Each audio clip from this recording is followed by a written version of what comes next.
It's day 73 of our Bible reading plan, and we're reading Leviticus chapter 5, verse 14 to verse 19, Leviticus chapter 6, Job chapter 38, Job chapter 39, Job chapter 40, verse 1 to verse 5, Mark chapter 8, verse 11 to verse 26, 1 Corinthians chapter 15, verse 1 to verse 11, and Psalms chapter 73.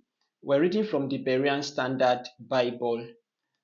Leviticus chapter 5 from verse 14 to verse 19.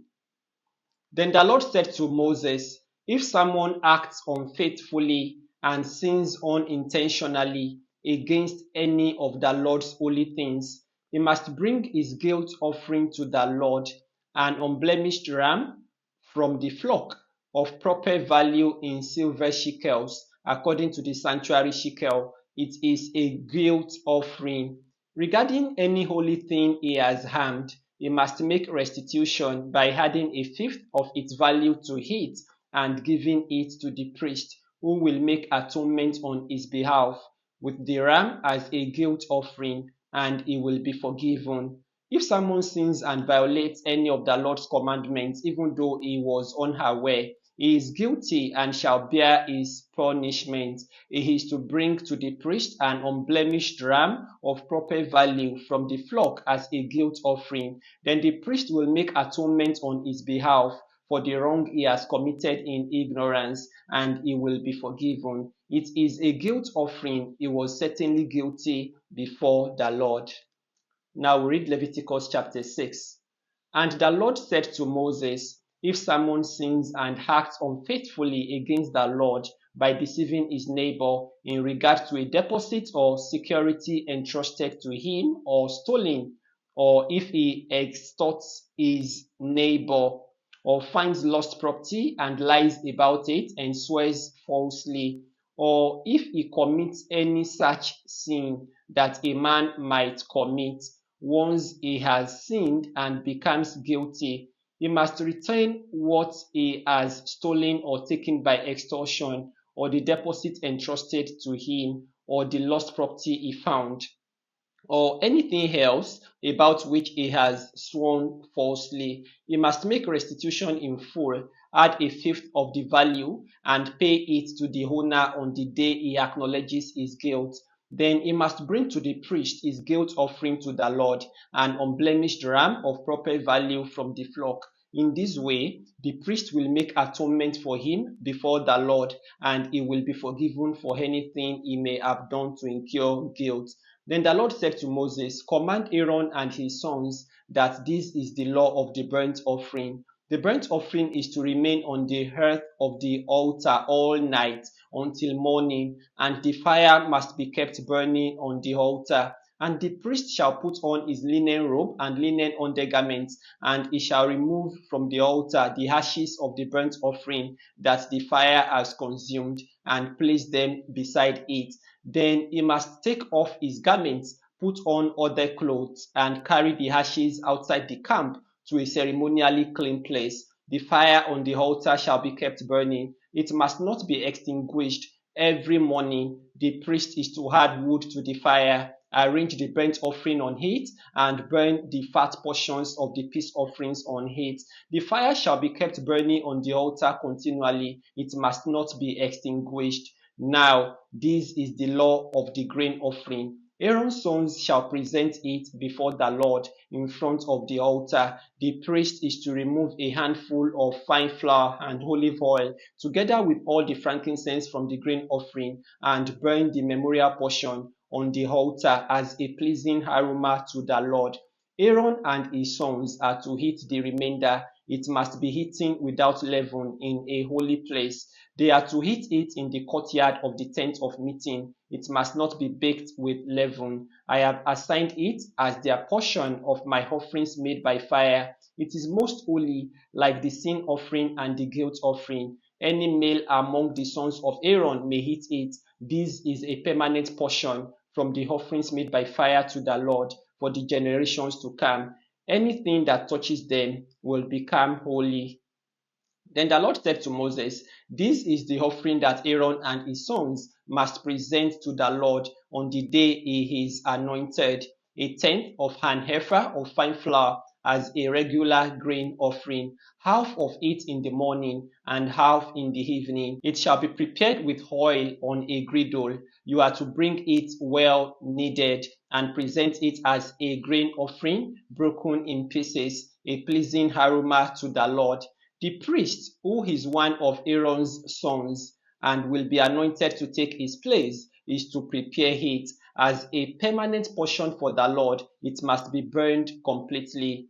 Every grain offering for a priest shall be burned completely. It is not to be eaten." And the Lord said to Moses, "Tell Aaron and his sons that this is the law of the sin offering. In the place where the burnt offering is slaughtered, the sin offering shall be slaughtered before the Lord. It is most holy. The priest who offers it shall eat it. It must be eaten in a holy place, in the courtyard of the tent of meeting. Anything that touches its flesh will become holy. And if any of the blood is spattered on a garment, you must wash it in a holy place. The clay pot in which the sin offering is boiled must be broken. If it is boiled in a bronze pot, the pot must be scoured and rinsed with water. Any male among the priests may eat it. It is most holy. But no sin offering may be eaten if its blood has been brought into the tent of meeting to make atonement in the holy place. It must be burned.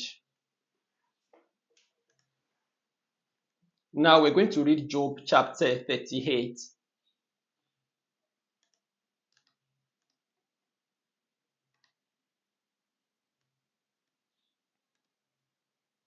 Then the Lord answered Job out of the whirlwind and said, "Who is this who obscures my counsel by words without knowledge? Now brace yourself like a man. I will question you, and you shall inform me. Where were you when I laid the foundations of the earth? Tell me if you have understanding. Who fixed its measurements? Surely you know. Or who stretched a measuring line across it? On what were its foundations set? Or who laid its cornerstone? While the morning stars sang together and all the sons of God shouted for joy. Who enclosed the sea behind doors when it burst forth from the womb? When I made the clouds its garment and thick darkness its blanket, when I fixed its boundaries and set in place its bars and doors, and I declared, you may come this far, but no further. Here your proud waves must stop. In your days have you commanded the morning, or assigned the dawn its place, that it might spread to the ends of the earth and shake the wicked out of it?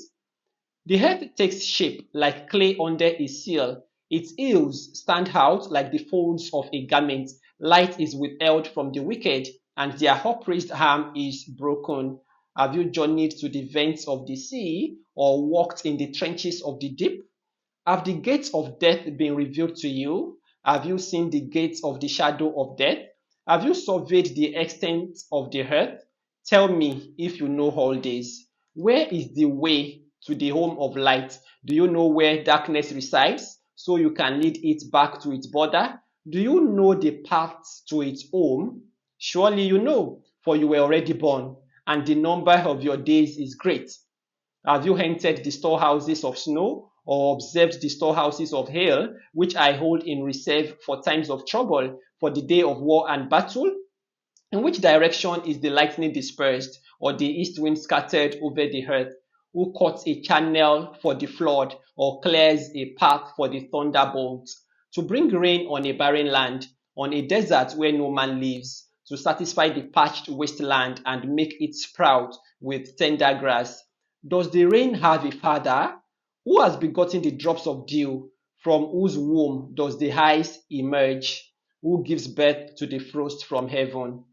When the waters become hard as stone and the surface of the deep is frozen? Can you bind the chains of the Pleiades, or loosen the belt of Orion? Can you bring forth the constellations in their seasons, or lead out the bear and her cubs? Do you know the laws of the heavens? Can you set their dominion over the earth?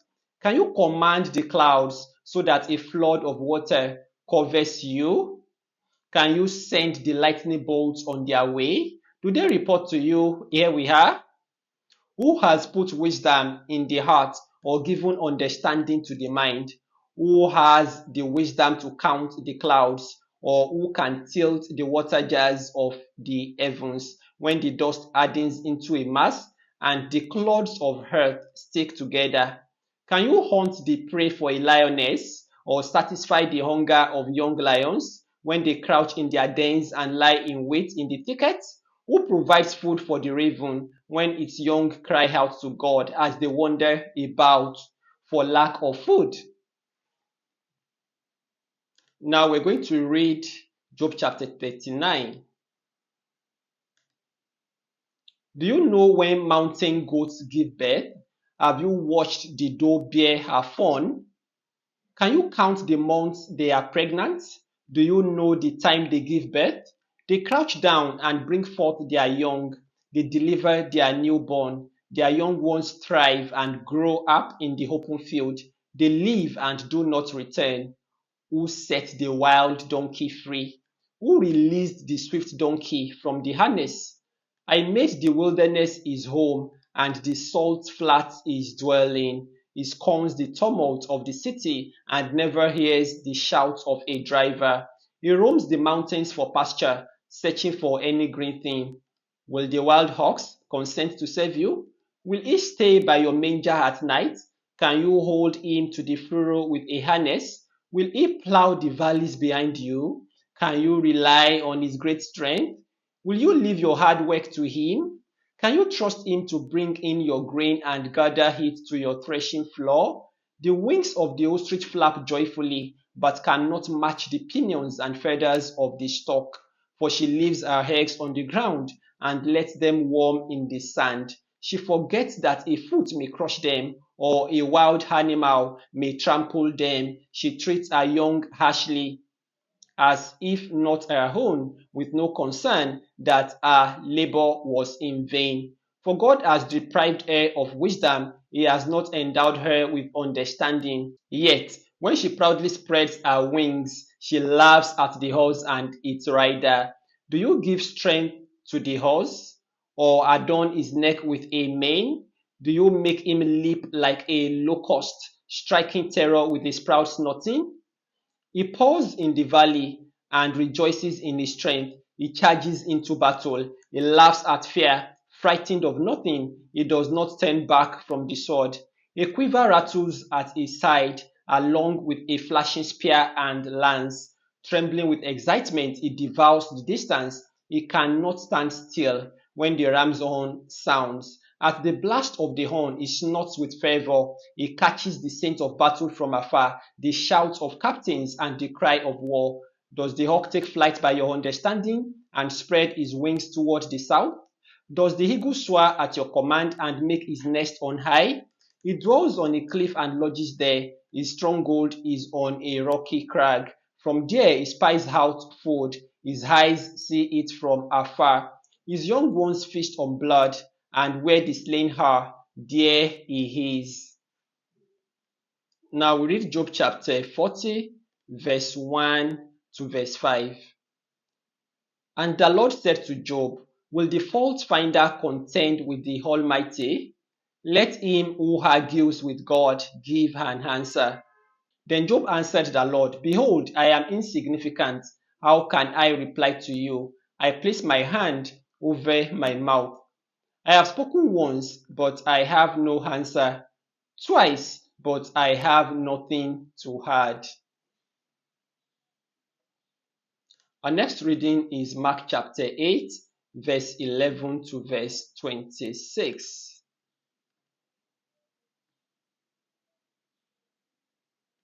Then the Pharisees came and began to argue with Jesus, testing him by demanding from him a sign from heaven.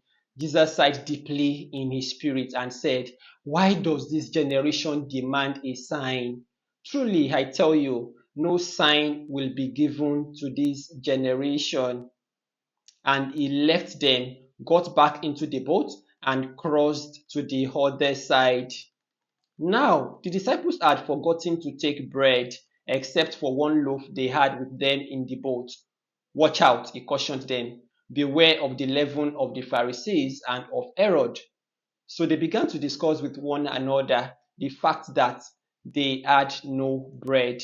Aware of their conversation, Jesus asked them, "Why are you debating about having no bread? Do you still not see or understand? Do you have such hard hearts? Having eyes, do you not see? And having ears, do you not hear? And do you not remember? When I broke the 5 loaves for the 5,000, how many basketfuls of broken pieces did you collect? 12, they answered. And when I broke the 7 loaves for the 4,000, how many basketfuls of broken pieces did you collect? 7, they said. Then he asked them, do you still not understand? When they arrived at Bethsaida, some people brought a blind man and begged Jesus to touch him. So he took the blind man by the hand and led him out of the village. Then he spit on the man's eyes and placed his hands on him.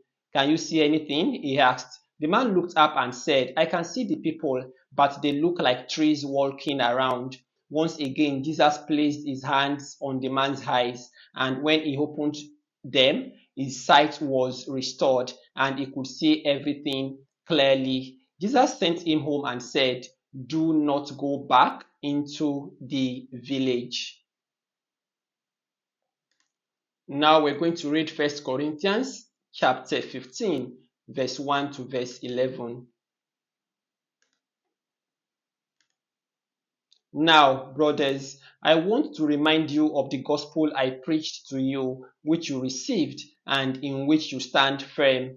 By this gospel you are saved, if you hold firm to the word I preached to you. Otherwise, you have believed in vain.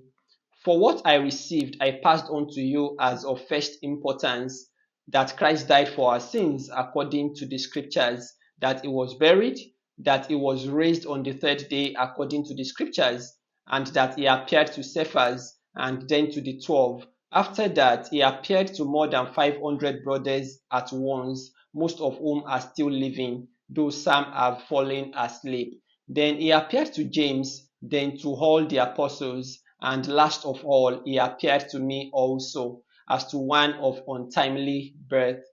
For I am the least of the apostles, and am unworthy to be called an apostle, because I persecuted the church of God. But by the grace of God, I am what I am, and his grace to me was not in vain. No, I worked harder than all of them, yet not I, but the grace of God that was with me. Whether then it was I or they, this is what we preach, and this is what you believed. Now we're going to read the book of Psalms, chapter 73, and that's our last passage for today. Surely God is good to Israel, to those who are pure in heart. But as for me, my feet had almost stumbled, my steps had nearly slipped. For I envied the arrogant when I saw the prosperity of the wicked. They have no struggle in their death, their bodies are well fed. They are free of the burdens others carry, they are not afflicted like other men. Therefore, pride is their necklace, a garment of violence covers them. From their prosperity proceeds iniquity, the imaginations of their hearts run wild. They mock and speak with malice. With arrogance they threaten oppression. They set their mouths against the heavens, and their tongues strut across the earth. So their people return to this place and drink up waters in abundance. The wicked say, how can God know? Does the Most High have knowledge? Behold, these are the wicked, always carefree as they increase their wealth. Surely in vain I have kept my heart pure. In innocence I have washed my hands. For I am afflicted all day long and punished every morning. If I had said, I will speak this way, then I would have betrayed your children. When I tried to understand all this, it was troublesome in my sight. until I entered God's sanctuary. Then I discerned their hand. Surely you set them on slick ground. You cast them down into ruin. How suddenly they are laid waste, completely swept away by terrors, like one waking from a dream. So you, O Lord, are waking and despise their form. When my heart was grieved and I was pierced within, I was senseless and arrogant. I was a brute beast before you. Yet I am always with you. You hold my right hand. You guide me with your counsel, and later receive me in glory. Whom have I in heaven but you? And on earth I desire no one besides you. My flesh and my heart may fail, but God is the strength of my heart and my portion forever. Those far from you will surely perish. You destroy all who are unfaithful to you. But as for me, it is good to draw near to God. I have made the Lord God my refuge, that I may proclaim all your works. May the Lord bless the reading and hearing of his word.